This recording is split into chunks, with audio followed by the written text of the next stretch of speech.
নমস্কার শ্রোতা বন্ধুরা, আমাদের আজকের উপস্থাপনাটি আমাদের কল্পতরু কলম পরিবারের জন্য একটি বিশেষ উপস্থাপনা হতে চলেছে। সম্পূর্ণ গল্পটি অবশ্যই শুনবেন এবং আপনার মতামত আমাদের কমেন্টের মাধ্যমে জানাতে ভুলবেন না।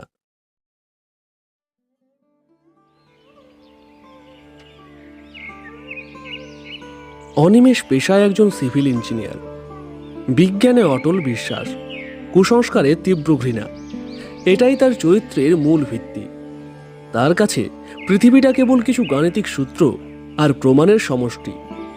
পুরুলিয়ার বাঘমুন্ডি ব্লকে একটি নতুন প্রজেক্টের কাজের সুবাদে তাকে কয়েক মাস এখানে থাকতে হয়েছে। বাঘমুন্ডি অযোধ্যা পাহাড়ের পাদদেশে এক শান্ত অথচ রহস্যময় জনপদ। এখানকার স্থানীয়দের মধ্যে ছড়িয়ে থাকা নানান লোককথা, বিশেষ করে অযোধ্যার জঙ্গল নিয়ে প্রচলিত গল্পগুলো অনিমেষের কাছে কেবলই আদিম মস্তিষ্কের কল্পনা বলে মনে হতো। তার বন্ধু সমীর স্থানীয় মানুষ। সে প্রায়ই বলতো, অনিমেষ, অযোধ্যার জঙ্গলটা চেনা বাঘের থাবার চেয়েও বেশি ভয়ঙ্কর। রাত 10টার পর পাহাড়ের ঢালে যদি তোর নাম ধরে কেউ ডাকে, ভুলেও সাড়া দিস না। ওটা মানুষের ডাক নয়, ওটা হলো নিশি। অনিমেষ অট্টহাসি হেসে উত্তর দিত,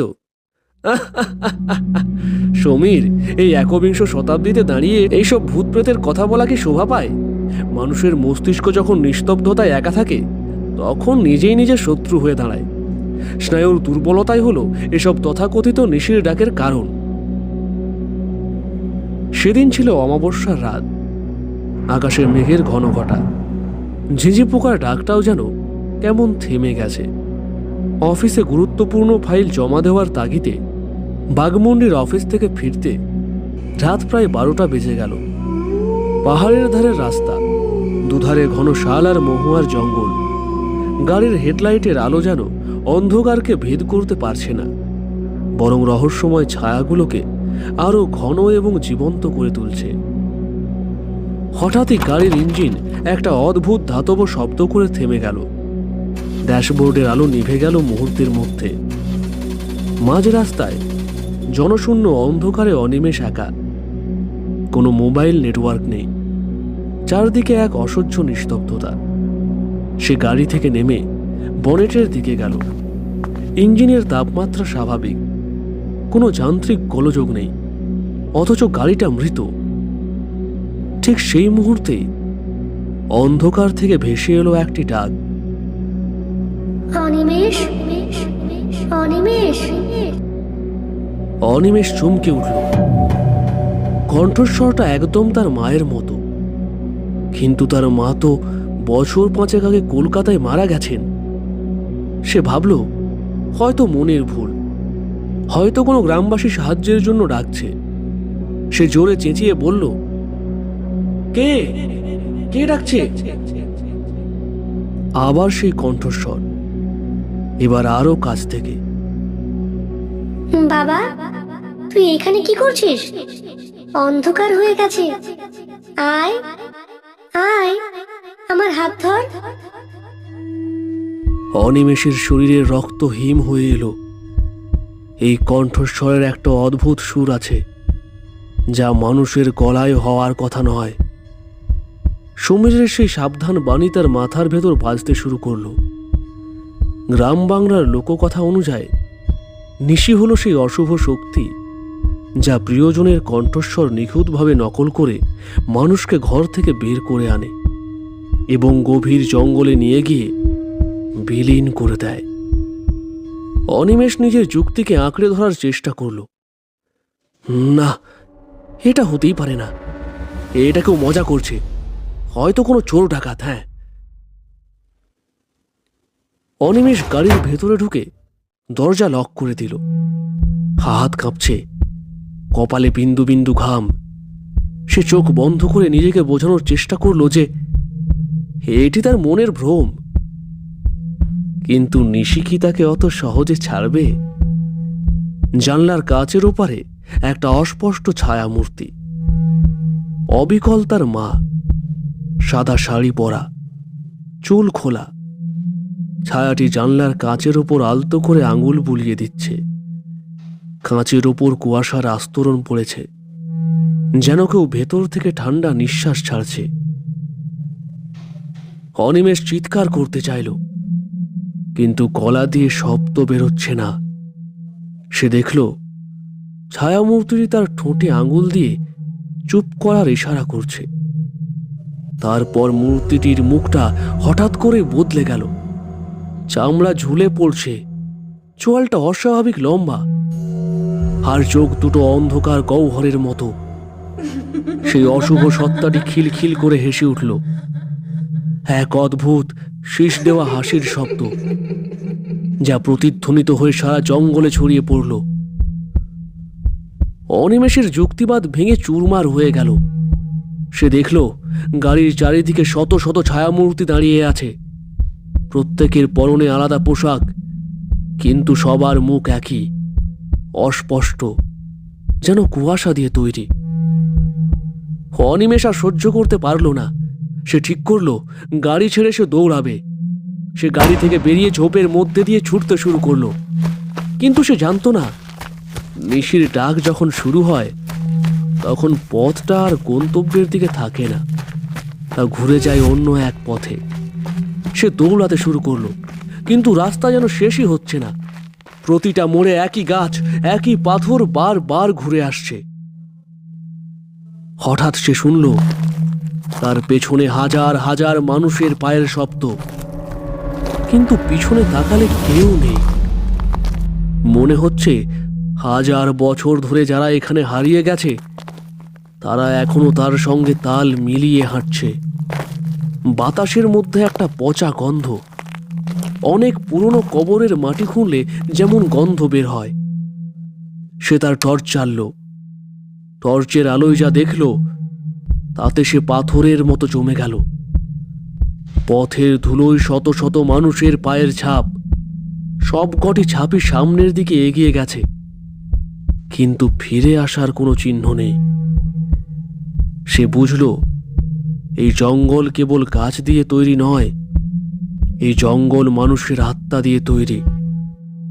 তারা তাকে ডাকছে, তারা ফিসফিস করে বলছে, এখানে চলে আয় অনিমেষ, আমরা সবাই একা, তুইও একা, সময়ের কোনো মানে নেই এখানে, আয় চলে আয়।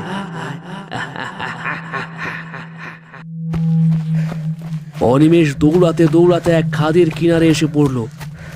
নিচে গভীর অন্ধকার, পাহাড়ের নিচে কোনো আলো দেখা যাচ্ছে না। ঠিক সেই সময় তার ডান কানে একটা ফিসফিসানি শব্দ শোনা গেল। তোর মা তোর অপেক্ষা করছে, তুই যদি চাস তুইও অমর হয়ে যাবি। সে দেখল খাদের ওপারে একটা ছোট্ট কুঁড়ে ঘর। ঘরের আলোয় এক বৃদ্ধা সেলাই করছে, অবিকল তার মা। অনিমেষ তার সম্মোহনে হাঁটতে শুরু করল। তার যুক্তি হারিয়ে গেল। সে যখন প্রায় খাদের কিনারে, তখনই হঠাৎ তার কানে এলো একটা তীব্র সাইরেনের শব্দ। পুলিশের জিপ হেডলাইটের আলো খাদের অন্ধকার চিরে তাকে খুঁজে পেল। সমীরের চিৎকার শোনা গেল, অনিমেষ, ওখানে কি করছিস? ফিরে আয়। তীব্র আলোর ঝাপটায় সে আচ্ছন্ন হয়ে পড়ল। যখন চোখ খুলল, দেখল সে রাস্তার ঠিক মাঝখানে দাঁড়িয়ে আছে। দূরে তার গাড়িটা পড়ে আছে, কিন্তু সে যেখান থেকে দৌড়াচ্ছিল সেখানে কোনো খাদ নেই, আছে এক গভীর জঙ্গল। পুলিশ গাড়ি থেকে নামতেই সে জ্ঞান হারালো। হাসপাতালে জ্ঞান ফেরার পর অনিমেষ প্রথম কয়েকদিন কিছুই বলেনি। ডাক্তাররা বলল এটা হ্যালুসিনেশন বা স্নায়বিক ধকল, কিন্তু অনিমেষ জানত সে যা দেখেছে তা মনের খেয়াল নয়। সে তার ডায়েরি বের করল। যে রাতে সে জঙ্গলে ছিল সেই রাতের কোনো স্মৃতিই তার মনে নেই, শুধু মনে আছে তার ঘাড়ের ওপর একটা ঠান্ডা স্পর্শ। সেদিন থেকে অনিমেষ আর একা কোথাও যায় না। সে তার প্রজেক্ট ছেড়ে কলকাতায় ফিরে এসেছে, কিন্তু তার কলকাতার অ্যাপার্টমেন্টেও কি সে শান্তিতে আছে? মাঝরাতে যখন চারিদিক নিঝুম, যখন শহরের ব্যস্ততা থেমে যায়, সে ঠিক শুনতে পায় তার জানলার বাইরে কেউ একজন তার নাম ধরে ডাকছে। কণ্ঠস্বরটা ঠিক তার মায়ের মতো, ঠিক সেই সুর, ঠিক সেই টান। সে জানলার পর্দা সরায় না। সে জানে পর্দা সরালে বাইরে কেউ থাকবে না, কিন্তু সে জানে সেই ডাকটা আসলে তার আত্মার দরজায় করাঘাত করছে। অনিমেষ এখন আর বিজ্ঞান নিয়ে মাথা ঘামায় না। সে এখন আধ্যাত্মিক বই পড়ে, তান্ত্রিকদের কাছে যায়, শান্তি খোঁজে। কিন্তু শান্তি নেই। সে বুঝতে পেরেছে নিশি কাউকে ছেড়ে দেয় না। যে একবার নিশির ডাকে সাড়া দেওয়ার দ্বার প্রান্তে চলে যায়, তার একটা অংশ ওই অন্ধকারেই থেকে যায়। অনিমেষের শরীরের সেই অংশটা আজও বাঘমুন্ডির পাহাড়ের সেই জঙ্গলেই রয়ে গেছে। মানুষ বলে নিশি কখনো বিদায় নেয় না, সে শুধু পরবর্তী শিকারের অপেক্ষায় পথ চেয়ে থাকে। আর অনিমেষের সেই রাতের আর্তনাদ আজও বাঘমুন্ডির পাহাড়ের খাঁজে খাঁজে প্রতিধ্বনিত হয়। পুরুলিয়ার বাঘমুন্ডির সেই জঙ্গল আজও দাঁড়িয়ে আছে। আজও সেখানে রাত নামে। আজও সেখানে বাতাসে শোঁ শোঁ শব্দের ফাঁকে কেউ নাম ধরে ডাকে।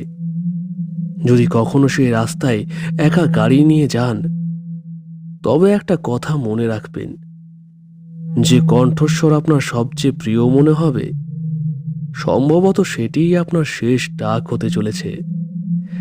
আপনার মস্তিষ্ক একটি লজিক বা যুক্তি খুঁজবে, কিন্তু আপনার শরীর, আপনার প্রতিটি স্নায়ু জানবে যে ওটা মৃত্যুর হাতছানি।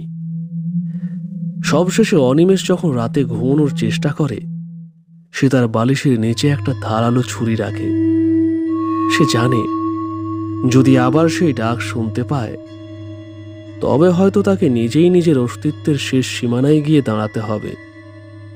সে কি আবার ফিরে যাবে সেই জঙ্গলে? নিশির কি সেই শেষ টান দেওয়ার সময় এসেছে? অনিমেষের ফোনের স্ক্রিনে আজও মাঝে মাঝে অজ্ঞাত নাম্বার থেকে কল আসে। কোনো শব্দ নেই, শুধু নিঃশ্বাসের আওয়াজ। ঠিক সেই নিঃশ্বাস যা সে সেই অমাবস্যার রাতে তার ঘাড়ের কাছে অনুভব করেছিল। তার কি শেষ পর্যন্ত নিশির সেই মায়াবী জগতে গিয়ে মিশে যাওয়ার সময় হয়েছে?